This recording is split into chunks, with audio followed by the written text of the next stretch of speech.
नाज़रीन अस्सलामु अलैकुम वरहमतुल्लाहि वबरकातुहू। आप देख रहे हैं फ़िक्र नज़र पर ख़बरनामा। आइए दिन भर की तमाम बड़ी ख़बरों पर नज़र डालते हैं।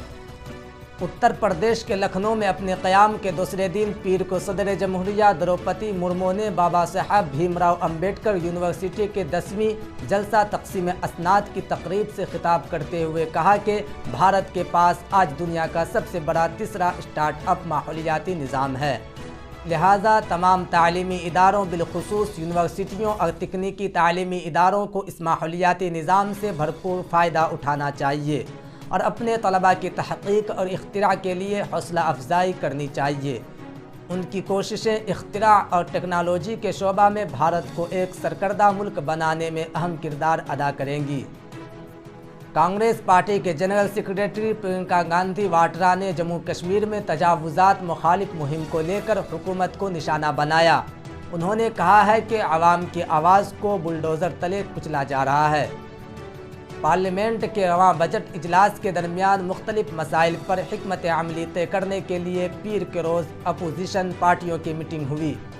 पार्लियामेंट हाउस में वाक़ राज्यसभा में अपोजिशन लीडर कांग्रेस के सदर मल्लिकार्जुन खड़गे के दफ्तर में मुनाकिद होने वाली इस मीटिंग में आम आदमी पार्टी और समाजवादी पार्टी ने भी इस मीटिंग में हिस्सा लिया।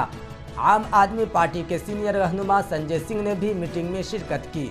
मीटिंग में जिन मसाइल पर बात हुई उनमें अडानी का मामला और गुज़िश्ता हफ्ते ऐवान बाला में खड़गे की तकरीर को रिकॉर्ड से खारिज करना शामिल था। चीफ जस्टिस DY चंद्रचूड़ ने पीर के रोज़ जस्टिस राजेश बंदल और जस्टिस अरविंद कुमार को सुप्रीम कोर्ट के जज के ओहदे का हलफ दिलाया। उसके साथ ही अदालत उज़्मा में 34 जजों की मंजूर शुदा तादाद मुकम्मल हो गई। लोकसभा में कांग्रेस के रहनुमा मनीष तिवारी ने हुकूमत पर इल्ज़ाम लगाया है कि वो पंजाब के लिए कोयले की ढलाई के ज़रिए भी मुल्क में कई अहम बंदरगाहों को चला रहे हैं, अडानी ग्रुप को फ़ायदा पहुंचा रही है। तिवारी ने वक्फा सिफर के दौरान ये मामला उठाया और कहा कि समुंदरी रास्ते से पंजाब को कोयला सप्लाई किया जा रहा है और कोयले समुंदरी रास्ते से पंजाब पहुँचाया जा रहा है। उन्होंने कहा कि वजारत रेलवे ने रेल के ज़रिए कोयले की सप्लाई पर पाबंदी आयद कर रखी है और ये तमाम अक़दामात हुकूमत के इशारे पर उठाए गए हैं। तुर्की में कम अज़ कम 31,643 अफराद हलाक हो चुके हैं, जबकि शाम में 4,500 अफराद हलाक हो चुके हैं। 8वें रोज़ भी रेस्क्यू ऑपरेशन जारी है। ताहम अब मुताअस्सिरा इलाकों में मलबे तले दबे लोगों के ज़िंदा बच जाने की उम्मीदें दम तोड़ती जा रही हैं। सऊदी अरब रवां बरस मुमलिकत की पहली खातून खलाबाज को खला में भेजेगा, जिससे नई तारीख रकम होगी। खला नौरीदों की तरबियत फ़िलहाल जारी है। उर्दू न्यूज़ के मुताबिक सऊदी स्पेस कमीशन ने कहा कि वो साल रवां 2023 की दूसरी सहमाही के दौरान पहली खला नौरीद खातून और एक मर्द को बैनुल अक़वामी खला स्टेशन ISS भेजे। बिहार के सीतामढ़ी में SSB कैंप में फायरिंग का वाक़या सामने आया है, जिसमें एक जवान ने अपने साथी जवान को गोली मार दी।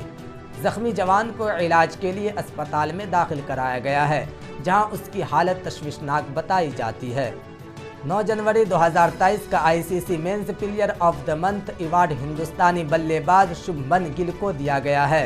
उन्होंने हिंदुस्तानी फास्ट बॉलर मोहम्मद सिराज और न्यूजीलैंड के शानदार बल्लेबाज डेवन कॉनवे को शिकस्त देकर टाइटल पर कब्जा किया है। 7 फरवरी को तीनों क्रिकेटर्स को टाइटल के लिए नामजद किया गया। पाकिस्तान के मशहूर अदाकार ज़िया महिउद्दीन का तवील अलालत के बाद इंतकाल हो गया है। उनके इंतकाल पर पाकिस्तान समेत दुनिया भर के फिल्मी शोबे से वाबस्ता शख्सियात ने अफसोस का इजहार किया। खबरनामा में इतना ही, फिर मुलाकात होगी। शुक्रिया।